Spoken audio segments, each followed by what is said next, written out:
મહાકુંભથી પરત ફરતા શ્રદ્ધાળુઓની કાર ટ્રકમાં ઘૂસી બિહારમાં ગમખ્વાર અકસ્માતમાં 6ના મોત। બિહારના આરામાં માર્ગ અકસ્માતમાં મહાકુંભથી પરત ફરતા પરિવારોનો અકસ્માત થતા એક સાથે 6 લોકોના કમકમાટી ભર્યા મોત નીપજ્યા છે। આ ઘટના શુક્રવારે વહેલી સવારે આરા મોહનિયા નેશનલ હાઈવે પર પેટ્રોલ પંપ પાસે થઈ હતી। અહીં એક ઉભેલા ટ્રક સાથે પાછળથી કારે ટક્કર મારી હતી। ટક્કર એટલી જોરદાર હતી કે કારનો ભૂક્કો બોલાઈ ગયો હતો। અકસ્માતમાં સવાર તમામ 6 લોકોના ઘટના સ્થળે મોત નીપજ્યા હતા।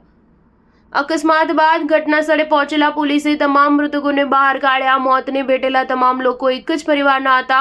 પરિવાર પટનાના જક્કમપુરનો રહેવાસી હતો અને પ્રયાગરાજ કુંભમાં સ્નાન કરીને પરત ફરી રહ્યો હતો। મૃતકોના પરિજનોએ જણાવ્યું કે તમામ લોકો ગુરુવારે મહાકુંભ સ્નાન માટે પ્રયાગરાજ ગયા હતા। શુક્રવારે સવારે ઝોકું આવી જવાથી કાર ટ્રક સાથે અથડાઈ હતી।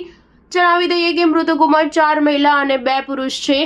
પટનાના જક્કમપુર સ્થિત સુદામા કોલોની નિવાસી વિશુનદેવ પ્રસાદના દીકરા સંજય કુમાર, પત્ની કરુણાદેવી, દીકરા લાલબાબુ સિંહ, તેમની ભત્રીજી અને પ્રિયમ કુમારી છે। આ સિવાય પટનાના કુંભાર નિવાસી આનંદસિંહની દીકરી આશા કિરણ, ચંદ્રભૂષણ પ્રસાદની દીકરી જુહીરાની અકસ્માતમાં મોતને ભેટ્યા હતા।